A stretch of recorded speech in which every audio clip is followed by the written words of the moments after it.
Okay, so good evening again to day 2 on the Helm course. Now, lots of information has come at you over the last week, so let me just take a few minutes to explain that. Firstly, I sent to Ilana, I think lots of you have got the policy documents. Let me explain where that fits. As I understand it, at this point in time, there is no water safety policy or existing coaching scheme. And what we're doing, mainly with the level 2, level 3 coaches that we're training in the background, is developing a scheme so the level 3 coaches of the future can use not the British scheme or the Cyprus scheme or the American scheme. They can use the Israeli scheme to qualify Israeli coaches. Yeah, so it's a homegrown thing, but we need to go through a process. And what underpins, what is a foundation of all our courses, is that coaching scheme and that water safety. So we're not asking you to be able to recite word perfect what that is in that scheme. We're just giving you the documents. So if you need to go and refer to various things to see where we are at the moment, you'll know where to find them. So it's resource documents, but I won't be asking you to recite chapter 6 of the water safety policy. Don't worry about that.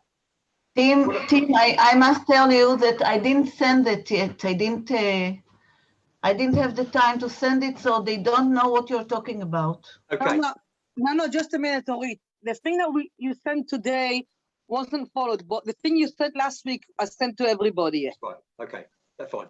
Now, what's gone out today, and this is an important document for you, and this is the underpinning knowledge of the course we're doing, and I'll just show you it for the minute. I'll come back to it. So this is on your email if you're on the Helm course today, and we're going to talk through aspects of this. Okay, this is an important document.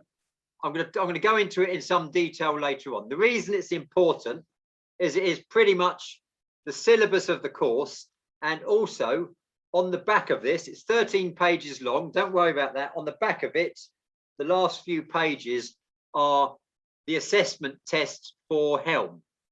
And it will give you an idea that when we do the practical, these are the skills that we'll be training you in, testing you in, and that's what I'll assess you in, okay? So that's why you need to know that. So the other stuff, the other documents that Ilana has sent out, that's a background resource document. This underpinning knowledge, that's the one you need to know. And we do a short theory test. We can either do it in person or as an exam, and all the information you need to know from that is in this document. Okay, so it's important. I can't say any more than that. Fine. Last week I spoke on the coach course for 2 hours. That's the one time I'm talking for that long. We had a lot to talk about, and I wanted to get that done in one session. We'll be returning to the themes in that as we go along in both the coach course and the Helm course. So don't worry if you didn't pick it up first time, okay? So that's fine there. And it's all recorded, as you know, so you've got this as a resource document as well. Now, I'm going to talk today about the control commands aspect of helming and some water safety.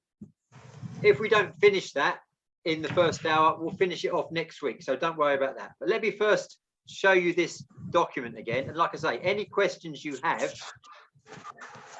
ask them as and when they become relevant. So this is the basic document that we're talking about. It's something I've just tailored to suit your particular group. It's from my other resources anyway, but there's some important points that you need to bear in mind that I'm going to read anyway, just so you get the point. As a Helm, you're not a coach. That's the level 1 thing. As a Helm, you're in a great position to assist the coach and assist paddlers, but basic Helm is not a coaching qualification in its own right. In its own right, helming or being a boat captain is all about safety. So you're there principally to keep the crew safe. Understand that we mentioned 3 skill areas that we'll be teaching you in. One is clearly steering the boat. The second is effective communication with the crew. That's being assertive rather than being aggressive. We mentioned this last week. And the third is understanding and appreciating hazards and incidents and avoiding those. So it's basically your first duty is to keep the crew safe. If you're able to do some coaching, if you get the qualification as well, that's absolutely fine. But number one priority is safety. Okay. Clearly, as a helm, you need to be calm, controlled, and confident. That goes without saying, because as we said last week, you may be taking out a dragon boat that weighs up to 2,000 kilos. You might think, what? Well, the boat weighs 250 kilos. When you put everybody in it, especially an open crew, it's amazingly heavy. So there's a lot of people and a lot of weight. So it takes a bit of time to develop the skill and the confidence to adequately and effectively control the boat. Okay.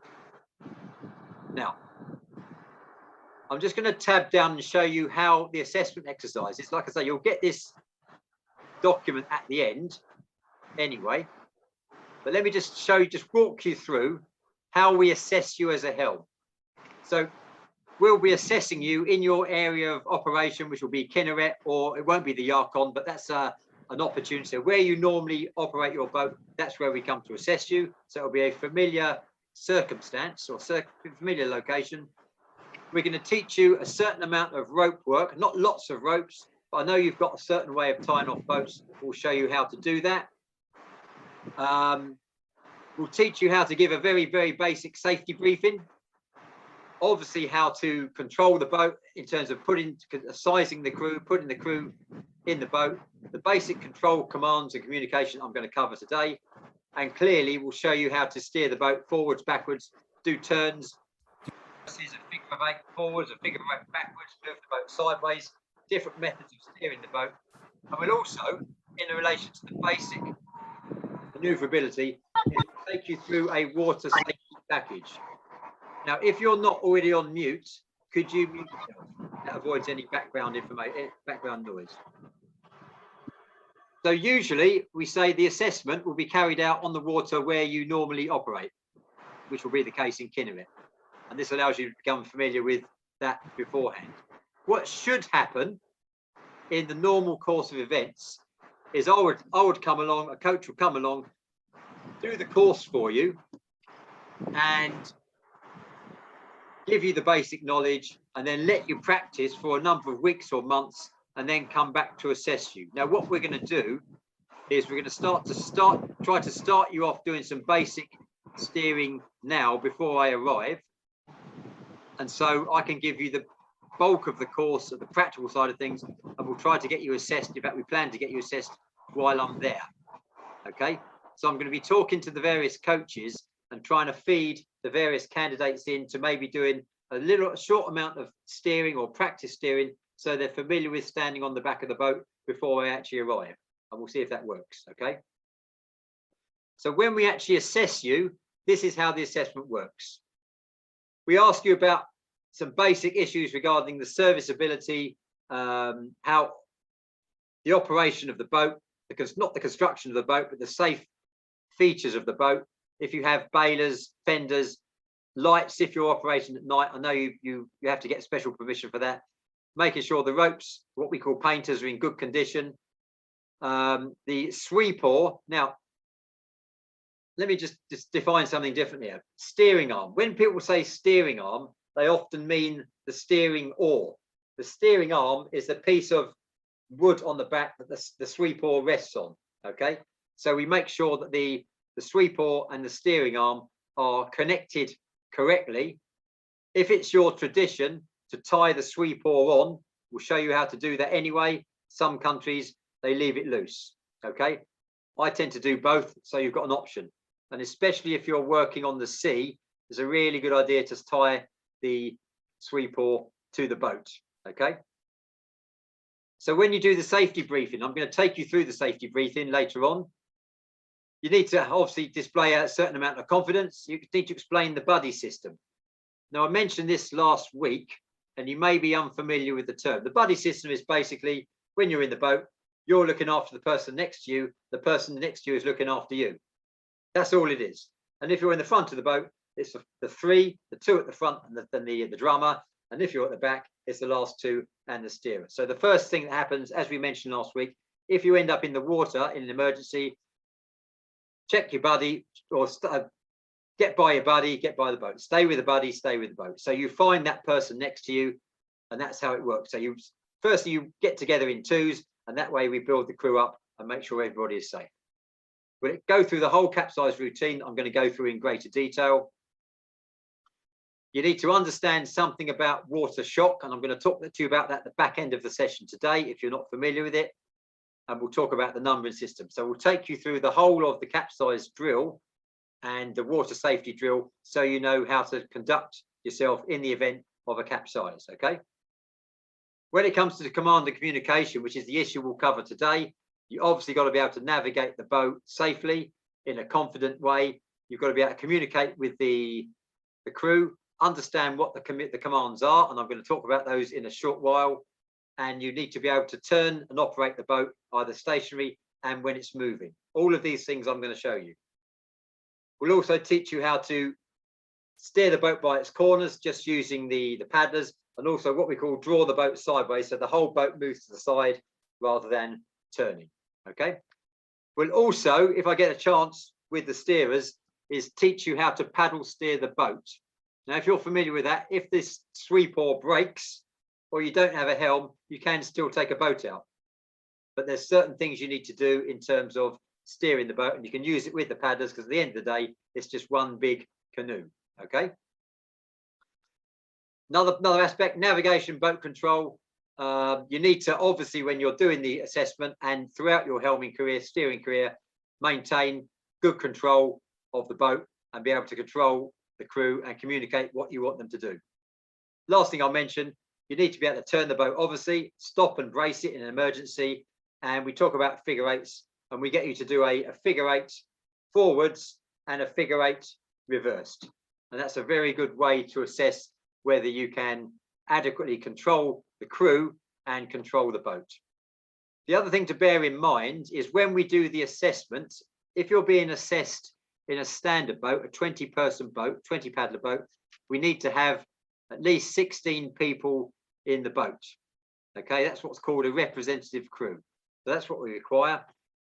If somebody is being assessed only to steer a small boat, and this sometimes happens, then all they need is 8 in the boat.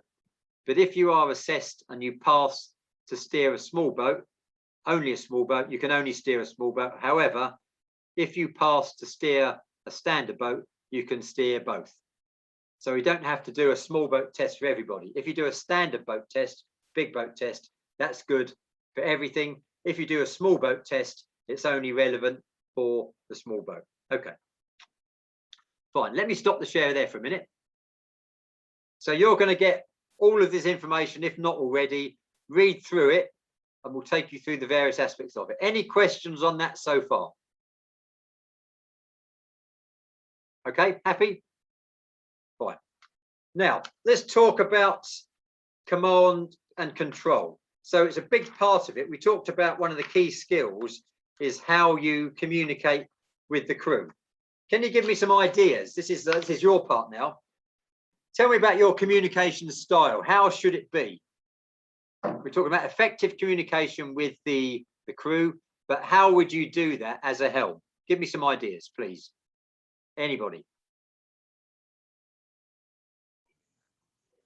I tell them in the beginning, before beginning of every training, they know that they are not allowed to speak on the boat. They need to be quiet. Only in the breaks that we give them, they allowed to speak between them, and to be a little bit strategic, you know, not to shout, but to be, you know, like strategic. Okay, hold it there.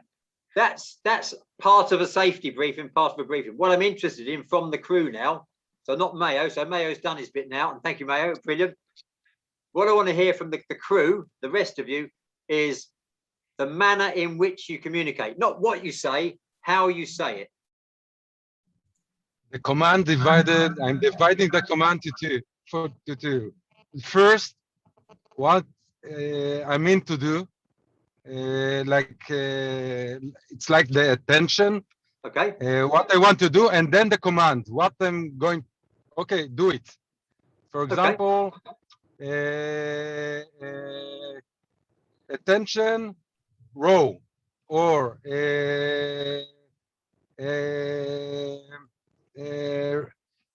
And I would say it, Let me help you out. It's like a military command. yeah, like a Now, military command. let me come back to this.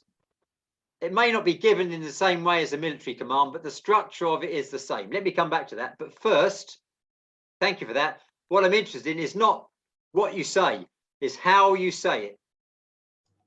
I Loud think and clear. you must be very, very sure of yourself. You must be very clear. Right. And Loud and clear. you must make sure that everybody hears you. Right. So you need to be clear, concise, and logical. Yeah. So for me, if I was coming to Israel, because you're unfamiliar with my accent, I'd make sure I slow down so you can understand what I'm saying and you can get used to my accent and used to my voice. So I need to be clear, concise, logical. How about my manner? How about the way I put things across? Do I need to be shouting at you as loud as possible, or do I need to be a little bit more calm? Calm, and explain. I mean, you have to put yourself instead of them and be like them. I mean, Brilliant. Give me more. Give me more. Yes, but give me more information. Yeah. Yes, you're absolutely right. But explain that a bit better, a bit differently. I'm explaining. First of all, what is the weather? What are we going to do? Nice and calm and without any shouting. I'm asking them to be quiet, that I can explain what we are going to do and how we are going to do it. Explain a little bit about the commands, what are they, what I mean, and how I'm going to do it. Okay. Okay. But you're talking about your manner is clear, concise, logical, calm. But I said it last week, assertive. So I'm getting the point across. You are in command of the boat, no doubt about it. You're not delegating command of the boat to at all, but you can get the point across actually by force of character. Yeah. Not by shouting loud and Exactly. scaring people. So you can get the point across. So they need to understand you are in command, but it's a command that is a responsibility that's given to you. It's not taken by you. Mentioned that last week, yeah? So clear, concise, logical, assertive, but you are in command and you are responsible for safety. So Mayo made a good point. I encourage people to discuss and give feedback in the boat, but we do the work, we stop, we feedback, we discuss, we decide, we do the work. So there's a structure to it. So people do get the chance to say what they want to say, because that's an important part of feedback. If they don't understand what you're asking them to do, then they ask questions and you answer those questions. But you have to structure it in such a way that people understand, and it's just being respectful to people that we'll do some work and then we'll take some feedback, ask some questions and go on. Yeah. So there's good structure. That's a good point from Mayo regarding that. Okay. Now, we mentioned you're given the orders or the commands like a military command. So if you were a squad of soldiers and I was a drill sergeant, and I used to be a drill sergeant, so I know about this, I would say, squad, turning to the left in threes, left, turn. Okay. Now, if you think about what I've said there, I've said squad or crew. So I've addressed a group of people or a section of the boat. Turning to the left in threes, I've told them what we're about to do. Then I've gone left, turn. So the left, that word is what's called a cautionary word of command. So I address a group, I tell them what we've got to do, I give them an attention word, and then they do it on the G of the go, in the same way you give a military command.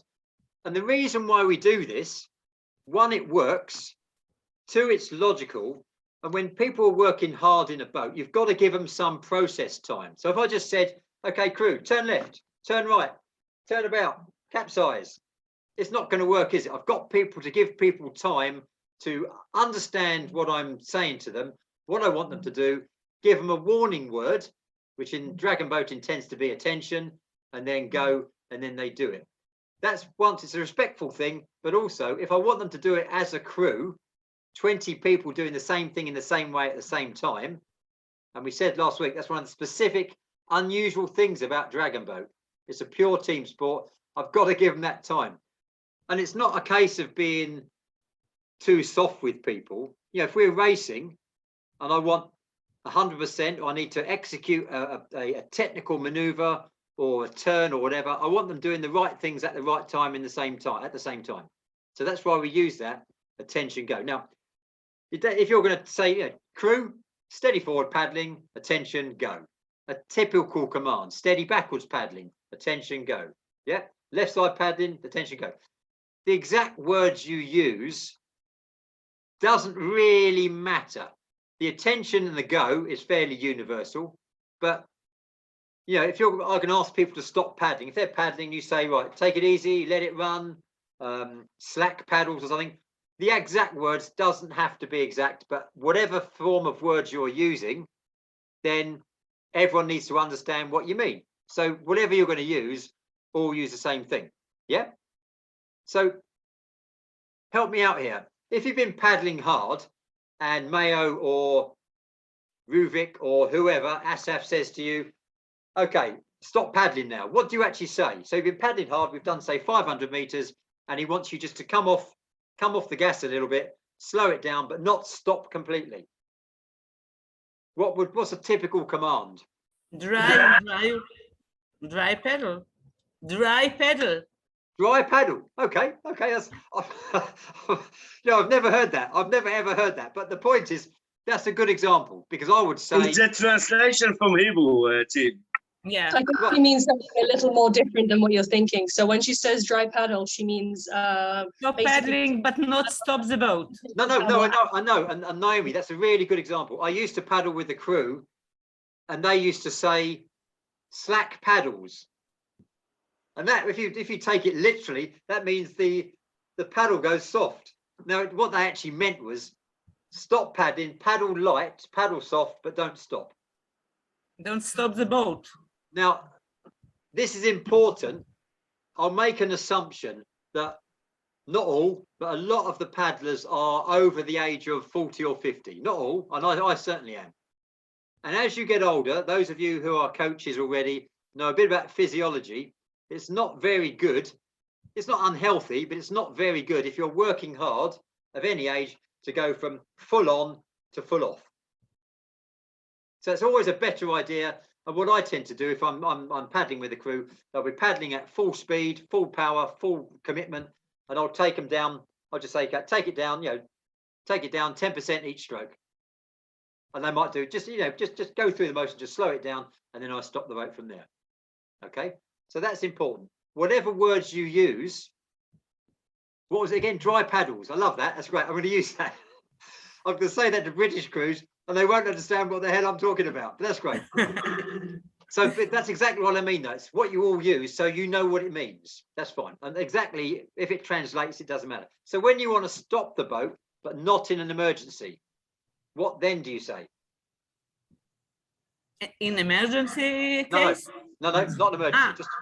So you've been paddling, you've done dry paddles, so you're sort of just slowing it down, just taking it down, taking the intensity down, and now you want them to stop.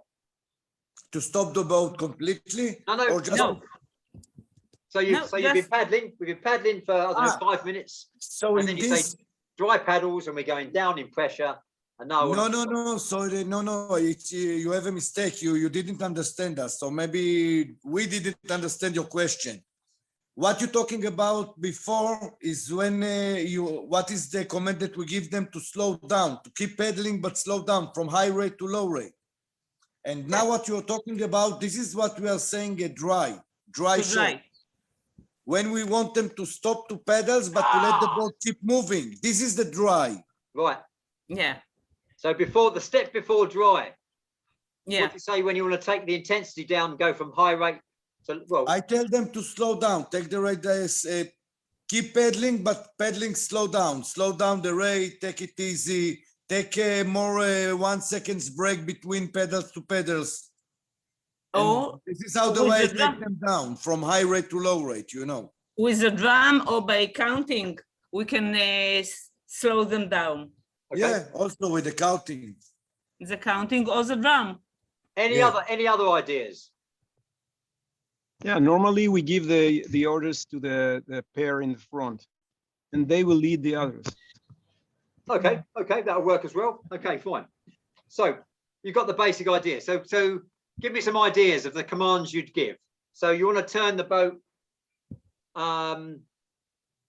in a circle, stationary. You want to turn the boat to the left, in a left-hand circle. Not Yale and not Mayo. Somebody else, please.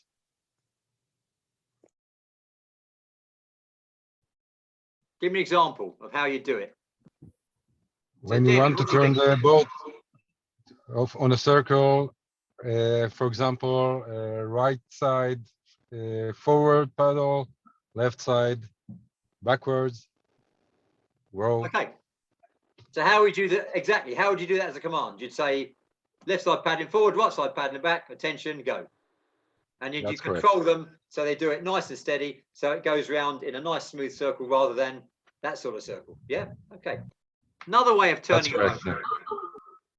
So that's one example of turning a boat using the paddlers. Another example.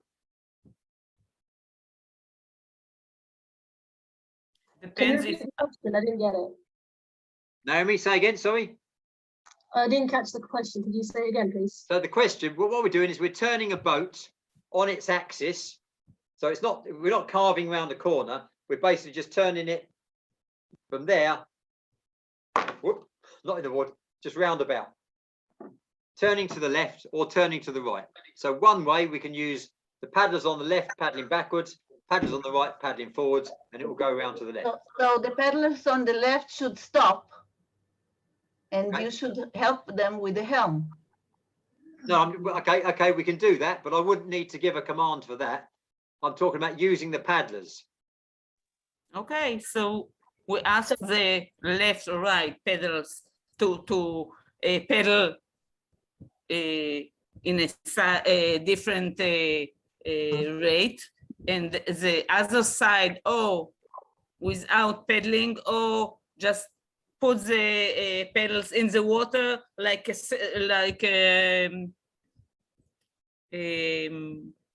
forgot the word. Anchor, Grace? Yeah, like an anchor. like Okay.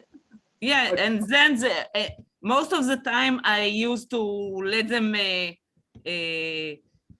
rest, and I with the steering turn the boat, but sometimes they help.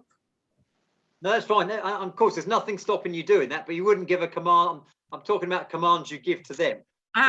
You can row it around the corner. Yeah. No, I'm explaining them that we are going to turn a left or right, and the side that I want, I give the order, the left side pedal, and the right side, just whatever I want them to do. Okay. What's somebody else now? Thank you. Brilliant. Another way of turning a boat just using the paddlers. So we've got left side forward, right side back. Another way. There's lots of ways. You You always can limit. to draw water and push water. So the front 3 or 4 teams is usually the most effective, usually the front 3. You get the front left side if you want to turn to the left, you get them to draw water, and you get the front right side to push the water, which is where they stick the paddles in, and they sort of use it as a kind of lever. That's one way of doing it. Okay, so using the corners. Yep. Out to about 3. Probably a better way of doing it is just doing, so the front of the boat, say you're moving left, the front of the boat's moving left, the back of the boat's moving right, yeah? Yeah, you can get the back ones as well to sort of pull it around a bit more. Yeah, so you're moving around the axis, okay? So how would you, so that's how you're going to do it. So what we're talking about, people, is just, instead of using the whole side, so that side going back, that side going forward, we're just using the corners, and we're coming out and drawing. So we're just moving, pivoting around the center of the boat. How would you give that command? I would give it commanded by numbers of seats. So I know that there are roughly 20, 21 seats in the boat. So I would say seats number 1, 2, and 3 on the left side. I would say draw water, 1, 2, and 3 on the right side, push the water, and then back 3 on the right side, pull towards you, and on the back 3 on the left side, push away from you. Brilliant. I'm following you 100%. That's a load of words there. How do you compact that into one command? So tell me the command and I'll do it. But I don't know what you're talking about at the moment. Give me the command. How would you do it? In one word. Well, not one word, one short phrase. One word. I'll start you off. Crew. That's the first bit. Yeah, unfortunately, I would still go with the big mouthful. I would still sort of say front three, opposite sides, pull and draw, turn us left, that kind of thing. Assuming I'd already explained to them how to do it on the land, but I'm working on the assumption that I've explained to them how to turn the boat on the land before I've even gotten in. Do you paddle outrigger, by the way? No, but I was recommended to do it. Right. The pushes don't work so well as the a sweep stroke, but we'll talk about that when I come to Israel. Okay. So just give it a go. So you've got the front three on the left. They're drawing. There's different ways of drawing, but I'll show you that later on. Back three on the right drawing, and you're going to turn the boat. So just give me that as a command. Okay, so front three seats on the left, draw water. Back three seats on the right, draw water. Attention, go. Yeah? Yeah. You've got to have the attention go, otherwise they won't know when to start and they won't start at the same time. So like I said, that's what I'm looking for, that sort of format. That with Israelis who will just, do what they're told either straight away or like after about a million commands. So just be wary. No, you're missing. Yes, maybe, but now you are the boat captain. So irrespective of what the culture says, you are controlling the safety of the boat. So it's got to be your words. No, you and I are on the same page. I just wait till you come here is all I'm saying. Don't worry. It will work. It will work perfectly. But you see the reason, and all joking aside, the reason why you've got to have the structure and you've got to have the two-way respect is because they're there to have a good time in the boat. You are there to keep them safe. Work them hard to keep them safe. And if, irrespective of people talking in the boat, if they're all doing their own thing, the boat possibly becomes less stable. So that's where you've got to draw the line. And that's where maybe as a boat captain, your very polite, calm attitude becomes a little bit more assertive, just to re-establish control, and then you slow it down again. You see what I mean? Don't go, blah, blah, blah, blah, blah. It's just assertive where you need to be, calm where you need to be. Yeah? So that's it. Okay. Team. Do you hear me? Yes, of course. What I wanted to say is that if we are in a boat of 20 paddles, the first 5 on the right side rolling forward, from 6 to 10 rolling on the left to the back. Yep. And I will help them with the helm. And this is the most efficient way to turn the boat on her middle. What I'll talk about is when I come there, well, it's got to be demonstrated rather than spoken about. There's 4 or 5 different ways of turning a boat about the axis, depending on where the stream is coming from, the tide is coming from, and all sorts of things. And what I encourage people to do is to learn and practice a number. And Mayo's got a pigeon on his head, which I haven't noticed, but that's not important to do. But we show different ways of doing it, and then you work out which one works for you. You may find one is most efficient, but then if you know all the others, then you can test those as well and work into your particular system of training. Okay, so going backwards. So what would be the command for, this is really important actually, what would be the command for going backwards? And it's not a straightforward question. So we want to get the whole boat to go backwards. So who's going to give me an example of how you're going to give that command? S is first stop the boat. Absolutely. Okay. Once it's stopped. Why is that important? I would say stop the boat. Okay. And then they have to perform the order. Okay. So once the boat is stopped, then I can add the reverse order and then proceed. Okay. So what would that order be? Just give me that order or that command. Backwards. First stop the boat, and then crew be ready to reverse. Be ready for reverse rowing attention, Attention. go. Okay. Now, yes, and you might think I'm asking you a stupid question, but I'm not. I'm asking you this question for a reason. When you go forwards, the steering gear, the rudder, is at the back of the boat. Okay. So the water flow over the boat is more regular. That makes it easier to steer. Now, I know the sweep oar is offset. When you're going backwards, it's a completely different ball game because the steering gear relative is at the front of the boat. Yeah, right. And any sharp movements will put you in the water. Okay. So the reason I asked the question is it's a bit like driving your car. Okay. When you're driving your car, you're controlling the steering wheel, you're controlling the clutch, and you're controlling the accelerator. And it's the same in a dragon boat. And in this case, the engine, the accelerator, and the clutch are the crew. All you have in your hand is a sweep oar or a steering mechanism. So when you're going backwards, you need to slow them down. So it's crew, steady backwards paddling, attention, go. And you need to be looking backwards, steering and controlling them. And your attention needs to be both ways. And the reason I teach you to steer a backwards figure of 8 is because you need to understand it's not just about steering, it's mainly about communicating. Because if they're going too fast, you can't steer, so you've got to slow it down. So that's a really good test of helming skill. I don't know anybody else who teaches people to reverse figure of 8, but you will know it by the end of it, because it's just a great way of teaching you how to do this stuff.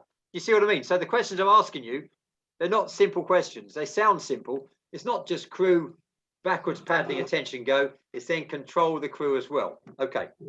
Now I want to move the boat to the side. So here's me coming forwards. Now I want to move the whole boat to the side without turning it. And I don't want to hear what Mayo says. I don't want to hear who else has spoken. Anybody who's spoken, I want to hear somebody else. Please. See, I'm being polite, you see. So I want to move the boat, the whole boat to the side, not turn. How do I do that? Izzy, what do you think? Can I? Abigail, what do you think? I think that you push water toward the boat with the paddle in one side, and in the other side push the water from the boat. No.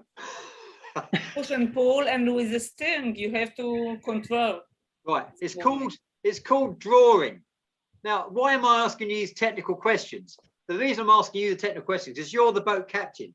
So you may not be a great expert paddler yourself, but you need to know what you're asking people to do. We want to move the whole boat, so the boat's facing you.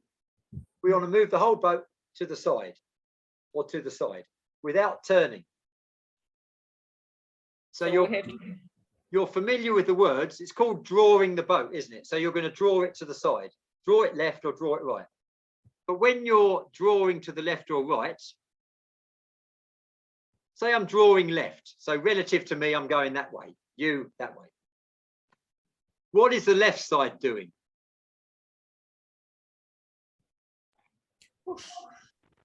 They're drawing water. Push the water. Okay, where? Yeah, okay. Yes, but where are they pushing the water? With the pedal Toward the parallel boat. to the boat. Towards the boat. The pedal is parallel to the boat, and all together has to push, and the other side to pull. And with the steering, we help them. Right, no. So no steering. I just want to move the whole boat to the left. Okay, so the left side has to push, and the right side has to pull. With the pedal, all the pedals are parallel to the boat. Yeah. And they have to, in the water, to help them to pull and push. Really? to one side. Okay, so if we go in, if we go in, I'm thinking about maybe a more efficient way of doing it. That will probably work. But on the left side, so we're going left, there relative to me. So I'm coming out at 90 degrees. So you mentioned that, parallel to the boat. And what am I doing with the paddle? You say I'm pushing or I'm pulling? Pulling. Pulling. Okay, I'm pulling. So what am I pulling and where am I pulling it? Pulling water towards the boat. No. You have to pull the water towards and slightly under the boat to lift it. Brilliant. Have you heard of Isaac Newton? Yeah. Have you heard of Isaac Newton's third law of motion? Yeah. Equal and opposite reaction. If I push the water towards the boat, I'll push the boat that way. If I push the water under the boat, it'll go that way. So it's really important that you lean out, you push water under the boat, so the water goes in that direction and the boat goes in that direction. If you just push it against the boat, it will just turn if you're lucky. Okay, so that's what the left does. They've got to lean out, not into the water, and get water under the boat. In the middle of the boat, that's more difficult than the sides because of the shape of the boat. So that will create, if that's my boat, that will create a little bit of a list on the boat. So what's this side doing?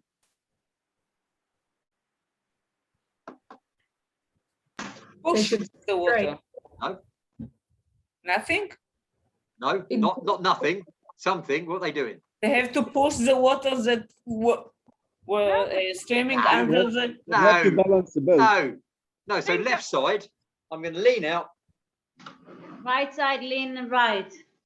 Correct. Brilliant. Who said that? Top girl, Limor. Brilliant. Reason being, if I'm going to lean out, not massively, lean out and push water under the boat will tip slightly to the left. Just by coming out and lightly bracing on the right, that will even the boat and make it easier to draw. Now, very often when you do this, if you're sitting in a flow, one way or the other, the boat might go forward, it might go to the left and forwards or left and backwards. So you can use the right-hand side, the opposite side, to just stabilize the boat or lightly push backwards or push forwards so the boat goes on station. So you've got control of the boat. Now, why am I telling you this? I'm telling you this because you, as the helm, as a boat captain, will control this. So you might say, typically, okay, left side, draw to the left. Are you ready? Attention, go. Left side, draw left, right side, stabilize, right side, stabilize. Then the boat starts drifting backwards. Right side, 2 or 3 strokes forwards. You see what I mean? So you're working both sides of the boat. So the idea is, and when we do the assessment, it's going to go straight to the left, straight to the right, not round here or round here. Okay. Can you say it slowly? What the right side do? All the please. Right. So here I am in my boat, and I'm paddling. Okay, there's me paddling. So now we've stopped, and we've got a brace on the boat, and the helm says left side, draw left. So I'm going to come out to the side and I'm going to push water down under the boat. Okay, that will tip the boat very slightly, just a little bit. So we ask the right side just to do a very light brace, or maybe just not lean out, but just equalize the boat. Okay, so instead of sitting like that, it's sitting like this. Yeah. And if we go to the side, great. If we start drifting forwards or backwards, we use the right side, the opposite side. They might do a couple of strokes forwards, just so we hold station. You see what I mean? I'm sure you've all been in a boat situation where it's sort of gone to the side, but it's drifted off to the front or drifted off to the back. So this is a way of controlling it, but you as the helm will control both sides of the boat. So left side, draw left, carry on drawing left, right side, take it back for 2 strokes, take it forward for 2 strokes. Do you see what I mean? So we're moving straight one way or the other. So you need to, again. Sorry to interrupt that question. So I was always told in a boat situation that if there's some kind of movement in the boat, you know, where the boat is rocking side to side, to not lean against the rocking, because it actually exacerbates a lot of the rocking motion. So is it, like, from your experience, has it been beneficial that they're like the opposite side to the one that's drawing? Has it been beneficial that that side sort of leans against it, or is it great? No, what you're talking about is a very, very light brace. So more like resting their paddles on top of the water rather than like fully in the water kind of thing. Yeah, you just want to get from, so there's your boat. If you do a proper draw, then people are going to put some body weight out over the gunnel. So that might just, not drastically, just tip the boat a little bit. And you know the boat is W-shaped underneath. It's got two chines, yeah? Yeah. Consider that like a pair of teeth. Yeah? Right. So what you're doing is biting out the water when you draw. If it's at an angle, it's harder to push against it. So all you're doing is not a massive race stroke one way or the other. All you're doing is equalizing the boat so it can move easy to the left or right. It's not a drastic thing. Just wanted to make sure. Appreciate that. Oh, I call it, it's not a heavy brace as in emergency stop. It's a light brace, just sort of light on your backside and just a bit of weight shift. That's all it is. But controlling that backwards and forwards movement as well. Yeah. Okay, fab. Limord, does that make a bit of more sense? Am I talking slow enough? No, it's okay. Brilliant. Okay, one more thing before we move on. Now this is all done in a, like I say, a respectful and an assertive way, like a command. When we want to stop the boat in an emergency, now you've touched upon that. How do we do that? It's not an obvious question. Crew stop the boat. Okay, stop the boat. So that's the words we use. Yeah. Or stamista to scaphos, if you say it in Greek, apparently. Okay, stop the boat. Yeah. Yeah. How do you say it in Hebrew? That's all short. That's all short. Yeah. So short. Okay. That's all so, now the average person, why would you want to stop? This is not a stupid question. Why would you want to stop a boat? Emergency. Right. Another boat in front of us. We are going to whatever. There are swimmers in the water. Okay. So something has happened. Yeah. There's an incident, an event, an occurrence. Something has happened, which means you need to stop the boat and control the boat. Is that right? Yeah. If you've been in a dragon boat, especially with less experienced people, what they tend to do, you shout, stop the boat. They just stop the boat, take the paddle out of the water and look round. No. At the beginning of the, we explain what are the commands that we used and how we use them. Okay, so tell me then. I say stop the boat, they know what they should do. What should they do? Tell me, because I don't know. They have to put the pedal in the water and stop the boat altogether. Okay. And then what do they do? They stay there? No, put inside the water with the blade, all the blade in the water, and stop the boat. And then what? Okay, yes, absolutely, 100%. But what else? And then we see what is happening next, what is the reason, and what should we do. Okay. Depends on the situation. Right, this is really important, and you've got to pay attention to this. You've got to stop the boat and keep control of the boat and keep control of the crew. If you don't, and there are human beings in your boat, and they will be, they will stop the boat, take the paddle out of the water, and start chatting. No, they have to stay with the paddle in the water till I say something else. Depends on the situation. Okay. If we can go on paddling or whatever we should do. Okay. Hold that thought. Ilana, what do you think? Do you agree with that? It sounds good, but is there more?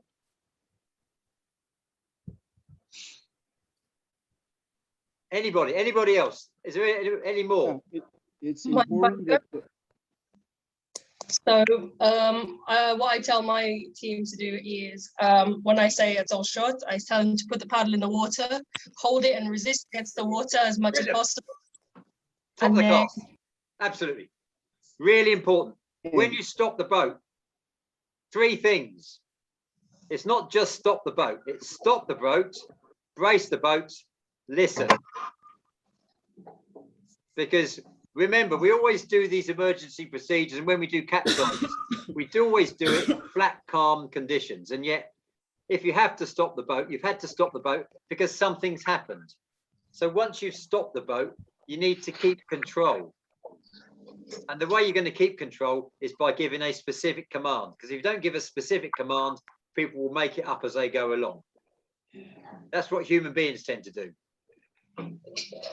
And you'll be the same. Do you agree with that, or do you not agree with that? I agree. You know, if you don't have to agree, I mean, there's no, you don't have to agree with anything I say. So what we'll teach you is stop the boat. As Naomi says, brace the boat. When you brace the boat, so the paddle is under the water, there's the water line. It's just sitting underwater, so you can apply upwards or downwards pressure on the paddle. So now your 1.20 meter boat is now a 3 meter platform. Okay, so you've got control of the boat, and they keep the brace on and they listen for the next command. The next command might be paddle backwards, it might be turn the boat, it might be carry on forwards, whatever. But you've got to hold their attention and keep the brace on. It'll only be a few seconds. So stop, brace, listen. Okay. And very often what you end up doing is you compact that down, like we talked about the numbers last week. You know, if we end up in the boat and Limor was number 1, I wouldn't say, Limor, are you okay? I know you're number 1. I know you don't, not all that, blah, blah, blah. It'll be 1 and Limor answers 1 back. It's 1 word. So stop the boat means stop, brace, listen. Don't do anything till you hear the next command. The next command might be abandon ship. It probably won't be, but it might be. Okay, fine. Get in there, get in there. Okay, then. So we've talked about backwards paddling, and we've talked about, you understand why it's, when I say as an order, that cautionary command. So every command you give follows that same process. You know, crew, steady for paddling, attention go, blah, blah, blah, attention go, except stop the boat, in which case that's more elevated in terms of volume. Stop, brace, listen. Okay.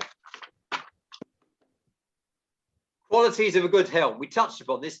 Tell me the qualities of a really good helm. Now, Orit mentioned clear, concise, logical. So I'll give you that one.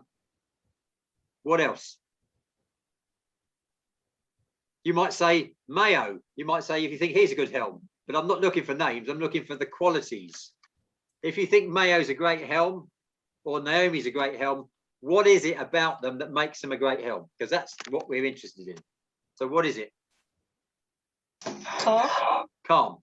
Calm in a crisis. Absolutely. Confident. Confidence. Control the team. Control the crew. Control of the crew. Okay, fine. Confidence. How do you show confidence?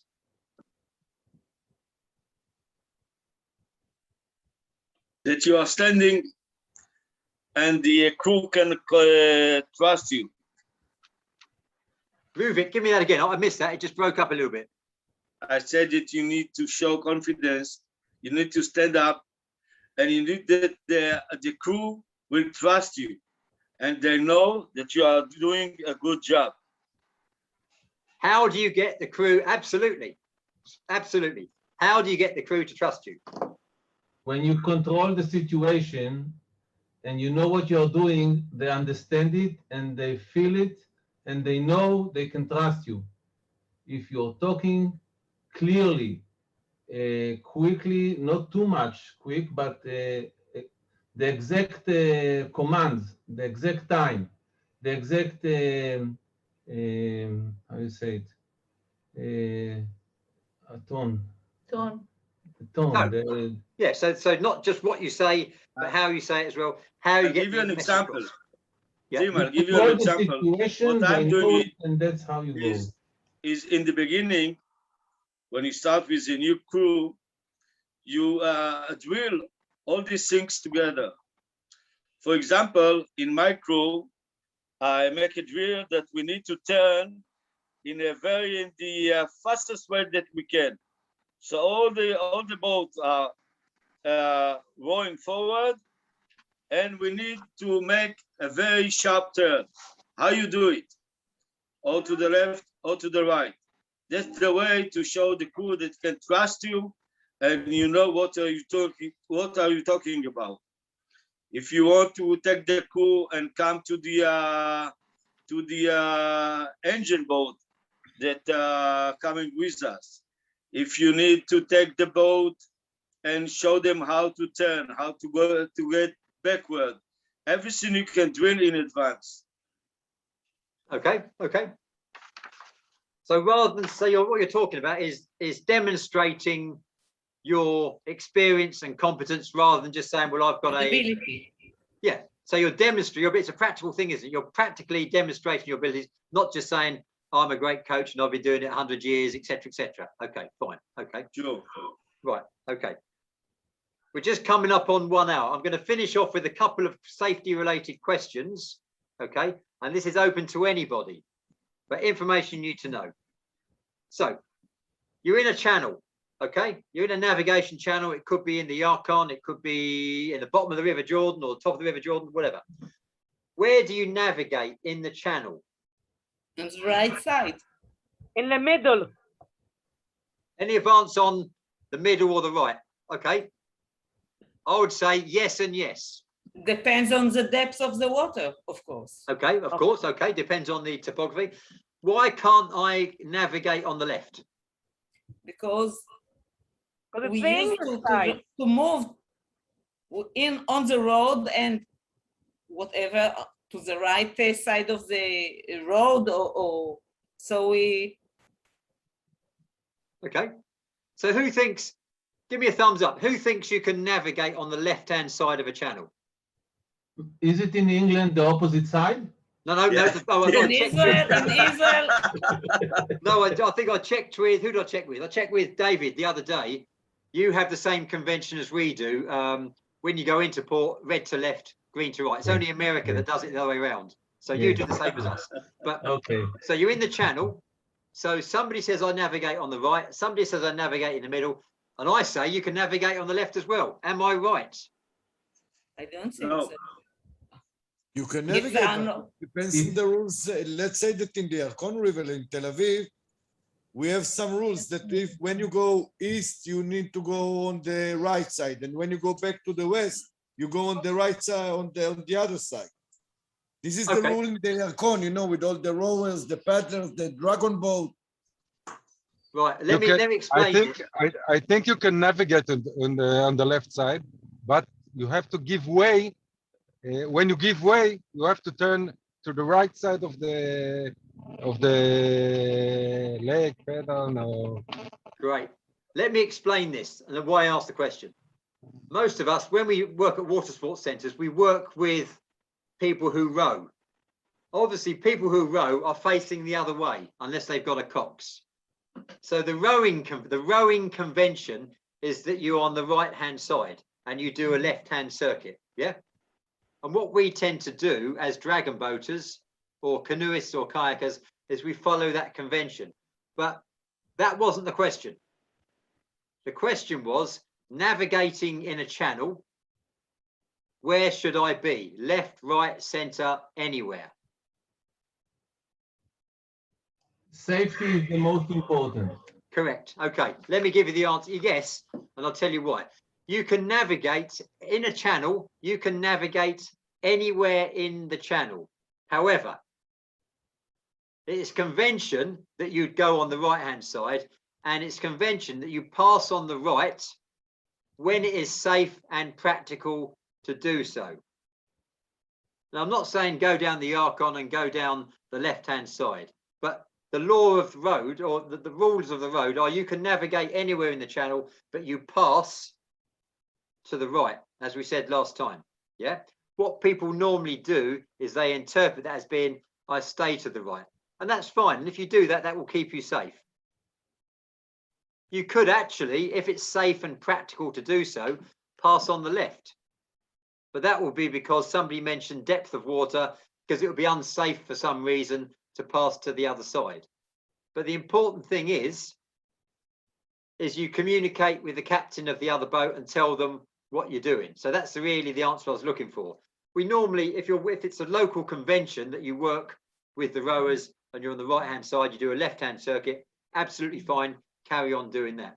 But the actual rule is that you navigate in the channel and you pass on the right when it is safe and practical to do so, which is most of the time.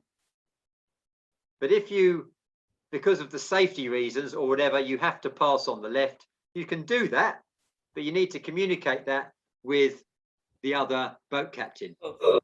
And if you weren't able to do that for whatever reason, then you just stop, let them do what they do, and then carry on. Because whatever you do, safety overrides everything, as we've said. Okay. One more question. Who is responsible? And this might come up in the exams. That's worth asking this question. Who is responsible for boat safety?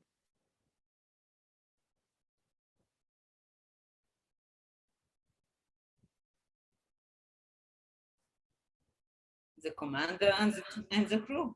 Oh, brilliant. Yes. Recording in progress. So the boat captain, the helm, not the coach, that might be the same person, but the boat captain is responsible for the safety of the crew. And you mentioned the crew is responsible as well. Of course. Well, They have when you say of course, they have to listen to the commands. Okay.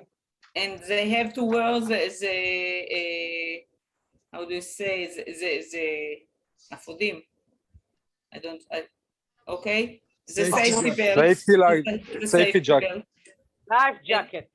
Life jacket or the safety belts. And most important to listen and to be to listen to the instruction and the orders. Okay, hold it there. We've gone off a bit. Because if they're standing up suddenly, they can make something happen. Right, okay, I'm with you. Okay, fine. So the crew has responsibility, and there's a requirement for the crew to listen commands and don't do something stupid like standing up. Yeah, okay, absolutely. But so you said the boat captain, the steerer, is responsible for boat safety, and you also mentioned the crew is responsible for boat safety. So somebody else tell me how that could be the case. So we said the boat captains, they're in charge, they're responsible for boat safety, but then everyone else is responsible for safety as well. Tell me more about that. It's a good point, but apart from not jumping in the water or throwing their buoyancy aid away or something, how would they discharge that responsibility? The drummer and the helm are sitting across each other. So if I'm sitting on the drum as a captain, and the helm see emergency behind me, he has to take the control and to make this is an emergency to take the control. Right. This is Mickey's point. Excellent point, and exactly the point I'm talking about. So in normally with the helm standing up, the helm has all-round observation and is controlling the safety and the direction and the control of the boat. However, the helm cannot see everything, and it may happen that a member of the crew sees something happening that is a dangerous circumstance, or maybe you're reversing. So the helm is concentrating in the opposite direction. There's something happening. So everybody is responsible for the safety of the crew. So the question next is, who shouts, "Stop the boat"? The captain or the helm, if he is anyone can shout, "Stop the boat." You know, if the helm didn't see that there is something happened, or maybe one of the crew see this, so he can shout, "Stop the boat." Now, and the reason I ask this is because normally, and this is exactly it, anybody who sees a hazard or a dangerous circumstance shouts, "Stop the boat," because the most important thing is to stop the boat. And for example, when we'll do this at Kinneret, when we do the water safety, we'll have a situation where the helm falls off the back. Okay. So who shouts stop the boat then? The helm's not there anymore. You see what I mean? So Whoever sees it everybody first. has. Sorry, Naomi. I was going to say whoever sees it first. Absolutely. Now, we don't want the situation where everyone is shouting all the time, and Mayo is 100% correct that we don't have everyone chat in the boat. We've got time when we do debriefs. But when it comes down to safety, whoever sees the incident or notices the helm's fallen in, or a boat is about to collide with you, or whatever it's going to be, they shout, stop the boat. Yeah. It's Control very, is. it's very equivalent, like when you're on a yacht and somebody falls to the water, and then a man in the water is something that everybody should shout, and if something happens. It's exactly that situation. Exactly that situation. And then last question, because we're going on for nearly just over an hour now. When you stop the boat, so a shout, stop the boat, a bit of revision for you. What does it mean? There's 3 things it means. Can you ask it? So Can you ask it again? So we're paddling and you hear, so Orit has seen something. I'm steering the boat and I'm carrying on, and Orit has seen an emergency. She's seen a crocodile in the water. I don't know, anything you want. Okay. And Orit shouts, stop the boat. Okay. So everyone reacts, and there's 3 things they do. What do? What's one? The crew? Yeah. Has to put the pedal in the water. Right. So they stop the boat. Yes. What else do they do? Listen, look around. Yeah. And listen. Right. And listen to the. Listen. Nearly. What was the middle bit? So yes. So you got to stop the boat. Listen, not necessarily look around. Just no. Listen. So As you said before, stop, brace, and listen. correct. Stop the boat, brace the boat. So you've got that nice 3-meter stable platform, and then you've got a platform that you've got people paying attention, keeping the boat stable. Listen for the next command. So stop the boat means stop, brace, listen. Okay. Any questions? Okay. I've got a little bit of homework for you for this week. It's really easy. What you need to do is make a short list and send it in to Ilana. Now, I don't want to create loads of work for Ilana. What I'd like you to do is do a short few paragraphs, and I'm going to very kindly, I haven't told Ilana this, but I'm going to ask her, please, just to cut and paste your responses and send them to me in one email. Okay? So this is your homework for this week. Could you think about where you normally paddle? If that's the Yukon, it's the Yukon. If it's Kinneret, it's Kinneret. And think about what are the most dangerous or potentially dangerous, or what are the risks? It's a risk assessment I'm asking you to do. So think about the biggest risks to the paddlers around the boat, where you get on the boat and get off the boat, the condition of the water, and the weather. Okay, so 4 things to think about. And all I'm looking for is a few points. You know, what are the risks around the boat? What are the risks around where you get on and off the boat? So the pontoon or the bank or whatever you use. What are the risks about the water itself and the weather generally? Okay. So once you've come up with that, and it doesn't have to be too long, it'd probably take you 15 minutes max. And when you've decided what the risks are, what are you going to do about them? And I'll give you, for instance, water, danger, drowning. Answer, wear a buoyancy aid. a buoyancy aid won't stop you drowning, but it will severely reduce your risk of drowning. Do you see what I mean? Okay, so if you're doing, don't do too much work on this. Just what's the risk? What's the risk around the water? What's the risk around the boat? Think about it. Boats, they're boats. They rock. So even when you get on the boat, it's a bit of a risk, isn't there? There's a gap between the boat and the pontoon. There's some weather conditions you can paddle in. There's some weather conditions you can't paddle in. Okay, so just have a think about the big picture risks and what you do about them. Okay, is that okay? Ilana, are you happy with that?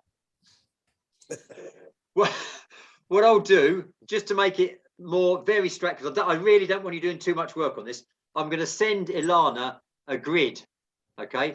And it will be one column says risk around the water, and you put a couple of points in it, and then I'll put risk reduction strategy or something, and put in what you, example, risk, water, danger of drowning, wear a buoyancy aid.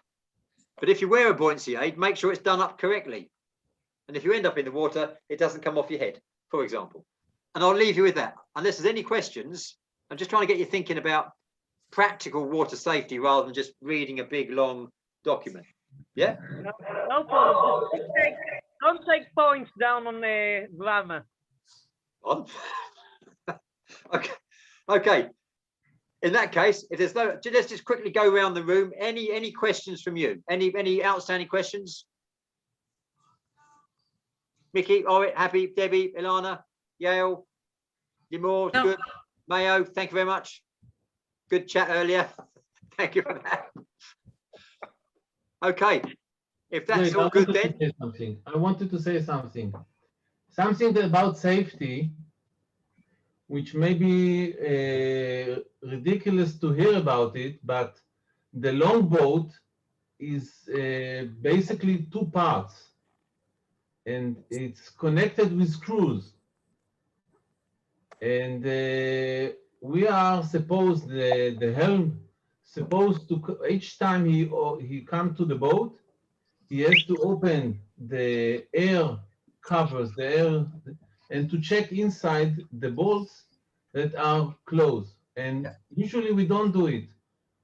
It happened to me that once I made a check and I saw all the bolts are out before we went to the water. And we called the people and we did everything as accordingly. But this is a very important check. This is a great example, and Mickey, that's exactly what I'm talking about, because the people who never have a problem are the people who do these checks, not just the bolts, but you see what I mean? If you think about what are the everyday risks and you're aware of them, they won't be a problem. And these things only become a problem if you don't check it for days, for weeks, for years, whatever. So that's where we're going with it. Just big picture. What are the obvious risks and what do we do about them? But that's not like I say, the only stupid question is the one you don't ask. And if you've got a boat that's bolted together and the bolts aren't there, that's pretty serious, or potentially. Yeah. So that's exactly what I'm talking about. Okay. Done. All done. Happy? Question? I'm really confused about the bolted boats. I've never seen that before in my life. A boat bolted together. Yeah, if you go back about 30 years, oh right, okay. First boats came from China.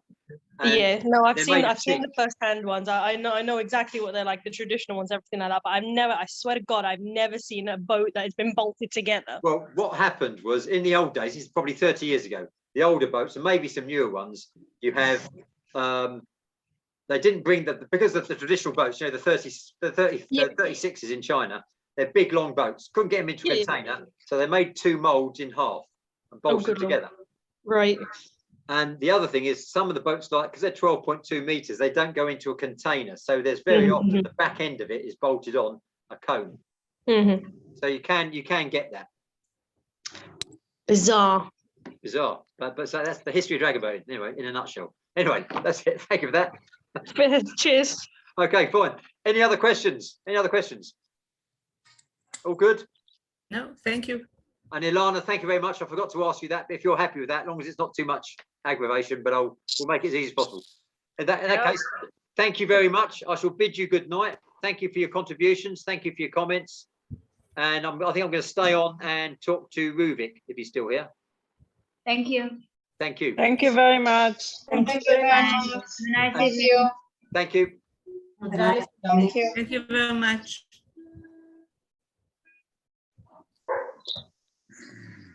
There he is. There he is. There's Ruvik. Yeah, I'm here, Tim. Okay. Tim, you need me to stay also? No, we're going to have the same conversation just to sort of work out where we are. Mayo, it's been a pleasure, my friend. Bye, Ruvik. Yael, thank you for your comments. It's always great having people contributing. You want that all the time, don't you? Okay, thank you. No, thank Bye. you.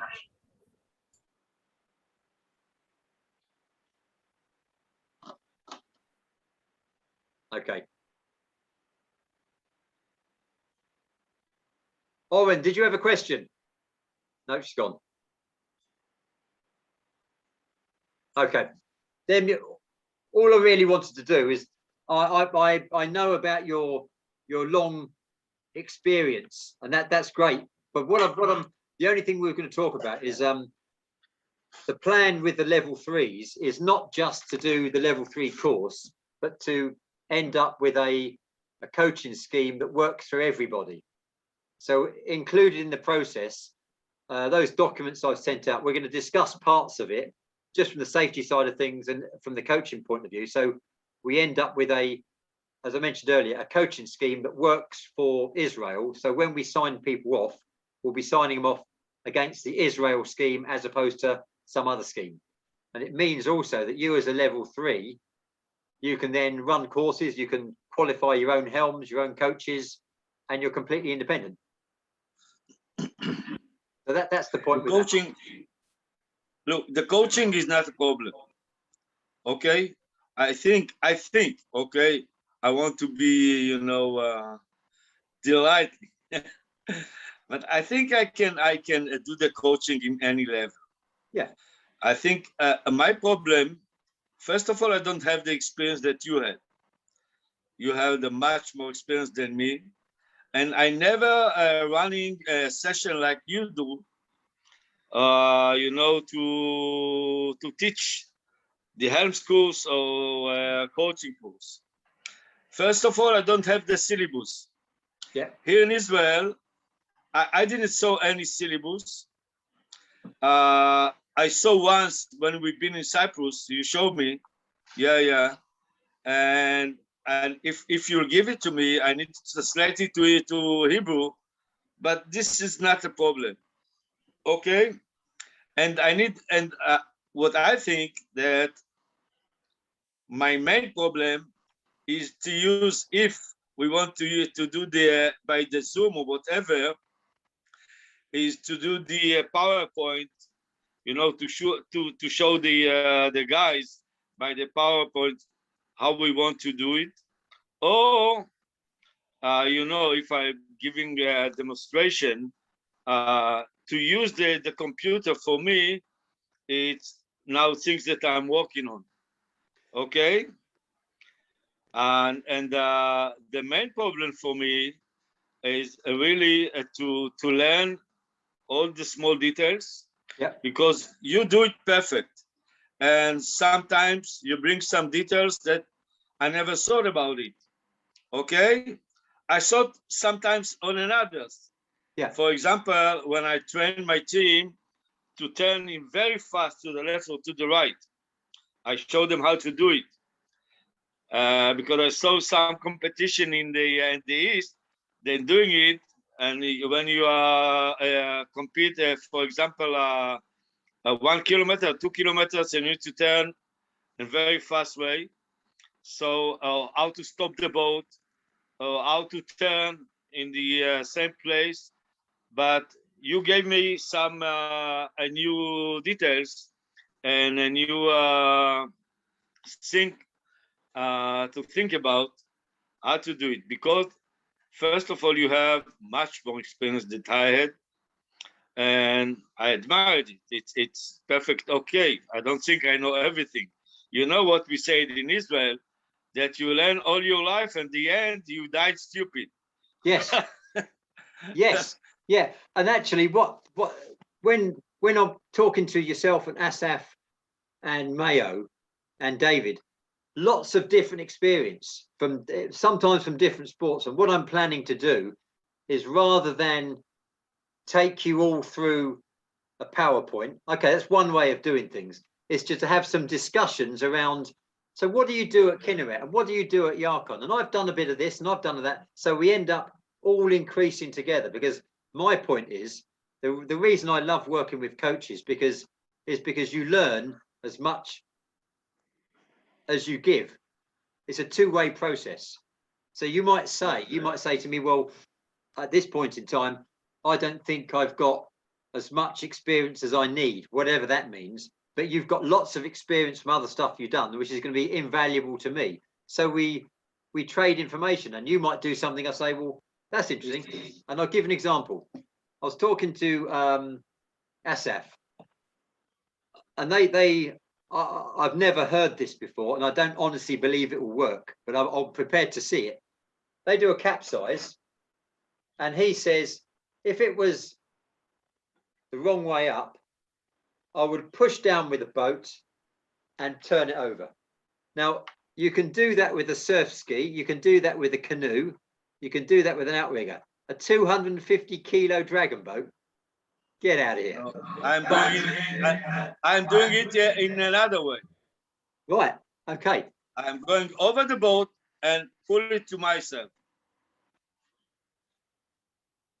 And it's going very easy.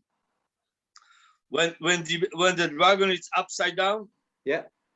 Oh yes, okay. Yeah. When you spin, we can spin on the axis, not head over tail. Yeah. That way, yes. That's what I would say, and that's a good example, because I'd say that's a great idea. But if you think about it, even if you had a crew, a very fit young crew, and you're going to turn the boat, then imagine that, and having somebody underneath it, you're going to kill somebody.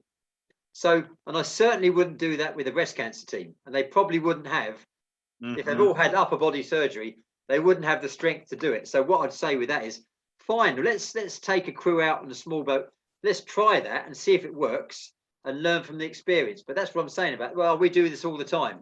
I'm saying, do you really? Well, let's see if that works, because even though I've done a lot of it, I don't know everything.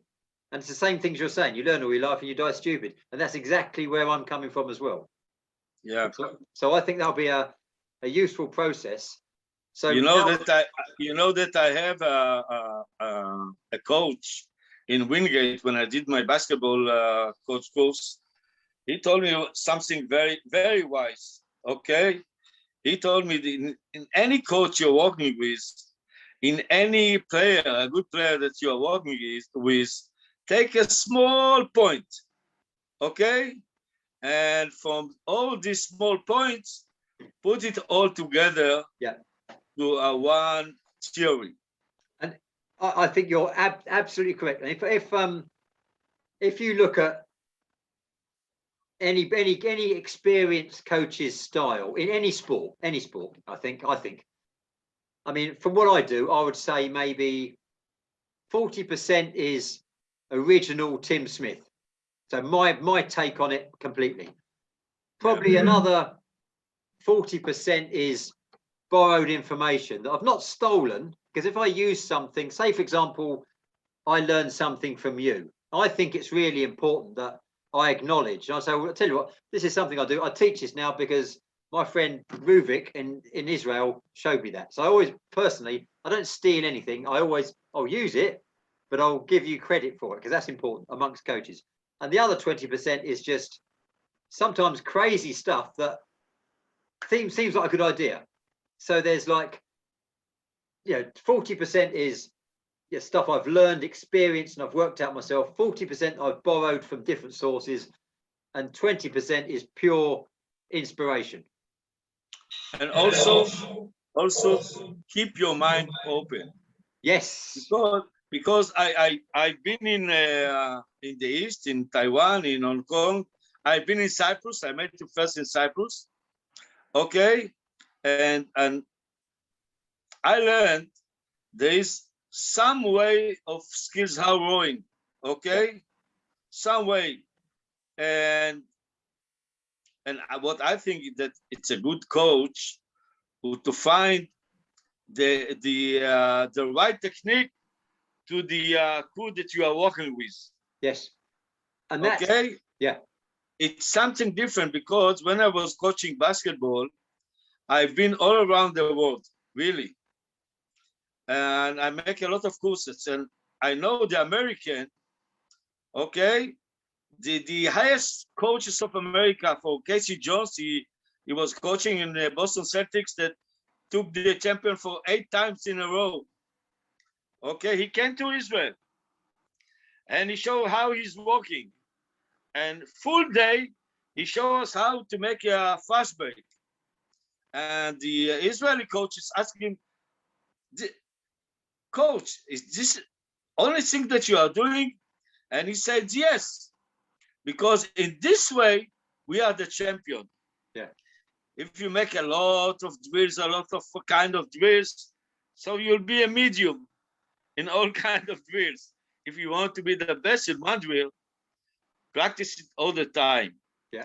What I wanted to say that sometimes the American coaches took players that was suit to them knowledge, them system, whatever. Now it's going. Now it changed when players like LeBron came or Jordan came.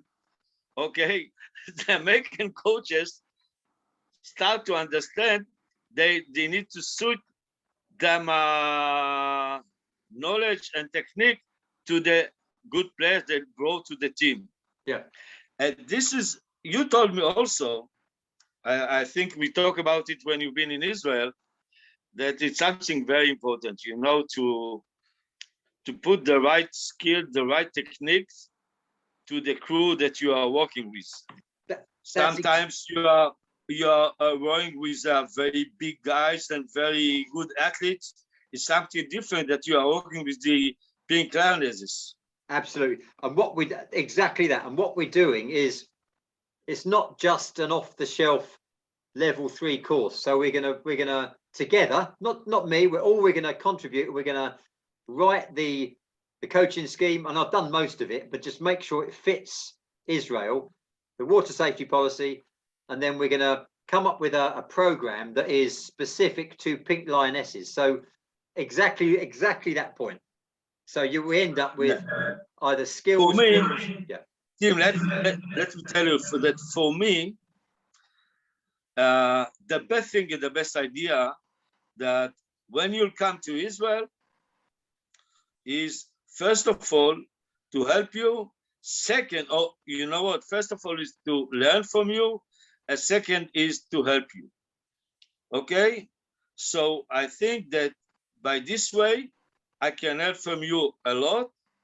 And by this way, I can make myself better. Okay, and what do you think? Absolutely. And what do you think my plan is when I come to Israel? Look, there is. Now let me tell you. Let me answer it. My plan is to learn from you and help you. It's exactly the same thing. Okay. You see what I mean? It's a two-way process. Yeah, it's different things because there'll be things that you've done. And I remember when we had dinner, the first time I was in Kinneret, and you said to me that you spent that much time and that much experience with basketball coaching. And I was thinking, at this point in time, I can't think, but there must be loads of things, lots of things that you've done, maybe not drills, that will benefit, that we can use in dragon boating. And I did this with a friend of mine when I was coaching in Hong Kong a few years ago, and he was a fencer, a sword fighter, yeah. And he said to me, I challenge you to find something in fencing that is directly relevant to dragon boating.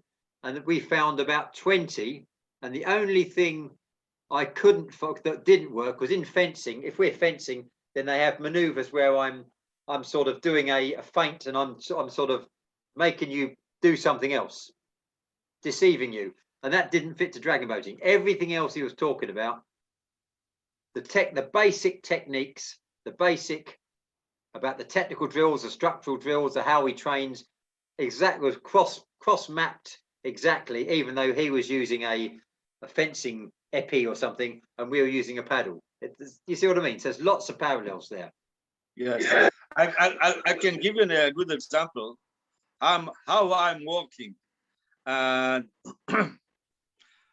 about 3 weeks ago, I went to the Con River with Bay Daniel to help them with the Helm course. Okay. And on Friday, we had 2 boats with the, you know, that we had a new group of the Pink Liners in the Con River.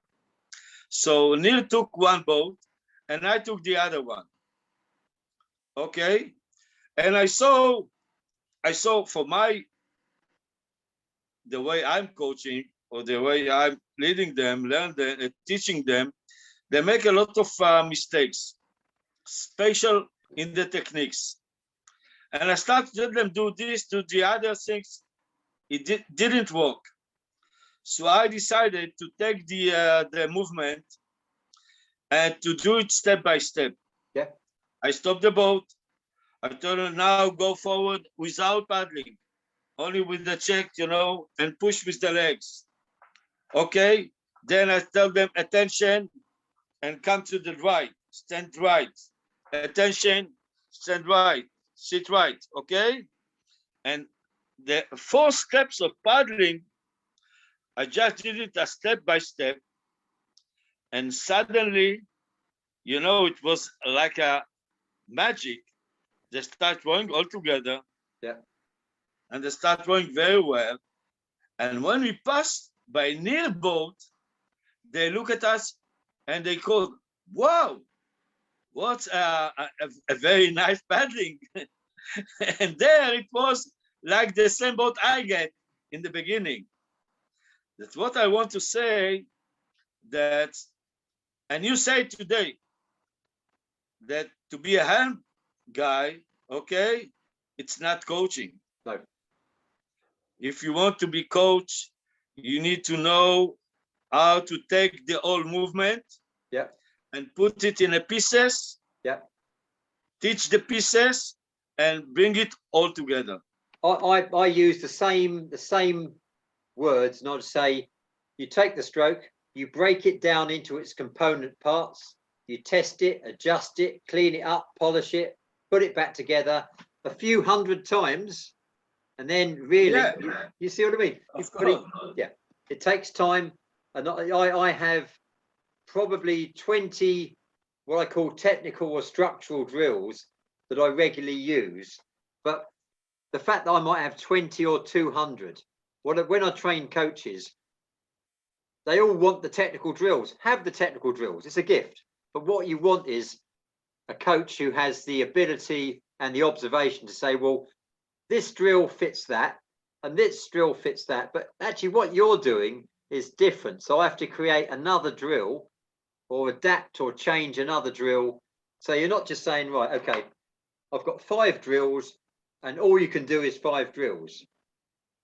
What you can do is either 5 or 25, but sometimes what you need to do is something slightly different. So as a coach, you coach the crew, you coach sections of the crew, and you also do one-to-one as well. And you say, well, I got it, Ruvik. What you're doing is you've got some power there. I can see you engaging it, but you're coming down here and you're disengaging your lat or whatever you're doing, whatever your thing is. So what you need to do, your particular drill is this, and get yourself a resistance band or do something or a stick and just practice that movement, just naturally, those 2 things are connected, whatever it's going to be. So sometimes it's a drill for the whole crew. Sometimes it's a drill for individuals. Of course. And as we said last week, the blessing and maybe the problem, the challenge with Dragon Boat is, unlike kayak, you know, kayaks, all the grade A's will go out together, all the grade B's will go out together, all the grade C's. In Dragon Boat, you've got international paddlers and novices. And as a coach, you've got to coach them all and give them all. Yeah, and the drums. Yeah, and that's everything. Yeah. What I want, but something else I want to tell you.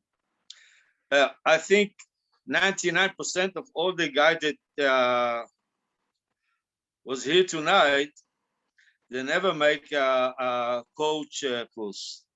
Okay. None of them. None of them. Okay. Even David and Asaf, that they are on the right way. Okay. David, what he learned from me. He started with me as a paddler.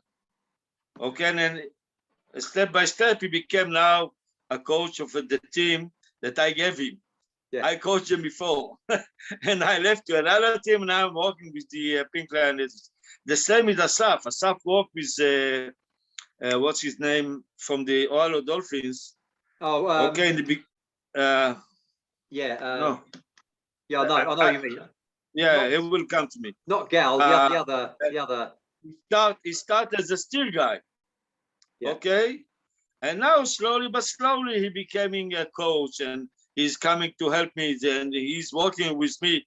But always he asks me what we are going to do, how you want to work, what you want to say, to do in this session today, whatever. Okay. So I think that your job in Israel, when you work with 3 or 4 of us, near 2, okay, we need to work more specific how to be a coach. Yeah. Not the steel guy, because we all know it. Yeah. Nir do it very well. Asaf and David do it very well. Mickey do it well. Yoel do it very well. The steel guy. Coaching is something totally different. Yeah. But what we're doing is really we're saying, well, we've got I think 18 people doing the steering course, and then 5 of those going on to level 1, level 2. So what we're saying, anything we do, you know, the steering is not directly relevant to you, but if you want to come along, just to no, I'll be part of it. It's okay. But what's important for me as well. You. Yeah, I'll help you in everything. I'll be there in everything. But I want to tell you one more thing. You need to think what you are doing in the Yakol River and what you are doing in the Kinneret, because in the Yakol River you can't get into the water. Yes, I know. What okay, we're doing is, so it's something totally different. It's only steering and using the boat and you know, level 1 or 2. If you want to upside down the boat, if you want to go backward, if you want to show some different drills, okay, you need to do it in the Kinneret. What's going to happen is, because we're going to able to do these Zoom sessions and we can deal with most, if not all, of the theory. Then what I want to do when I get to Israel is spend that week on practical all the time. Because if somebody is new to steering, going from steering to qualified, the level I want to do, and it's quite an advanced level, is quite a lot. So they need lots of practice. And I spoke to Ilana and Orit about the Yukon. I didn't know, but they said it used to be a very polluted river. Now it's cleaner, but it's so anything to do with the water safety. And I do like drills where I end up in the water and they've got to rescue me, and a person overboard stuff. We'll do all that in the Kinneret. So we'll do the basic, exactly what you say, all the basic skills on the Yukon, and then all those helms are coming to the Kinneret for the bigger water safety package. Yeah, you know that because it's very hot now in Israel. Yeah. So not most, but part of our practicing, it's the water safety nest. And we drill the crew. We tell someone, jump into the water. We need to bring it back to the boat. Things like that, you know. Let them feeling that they are in a good hand and they know what they are doing. Yeah. Because now it's very hot in Israel, and it's very, very difficult, you know, to do good exercise now. Yeah. But I think it's going to be a really good, enjoyable process. But I think I think you know, I'm not going to do the level 3 as a straightforward. Now we're going to talk about physiology. We're gonna now I've spoken to you all. I know where we're going with it, and we're going to do some little things that we're going to focus on 1 week. So we'll set a little task, maybe a very easy task, and then we'll come together and we'll discuss it, and we'll end up with a much more rounded, complete. Okay. Yeah. What do you think? When you think you could come to Israel? at the moment, I've got to do. I've got to get a permit to get in. I've got to do a landing statement. I've got to do a 72-hour PCR test. No, that's okay. What I wanted to tell you that the good condition is till the middle of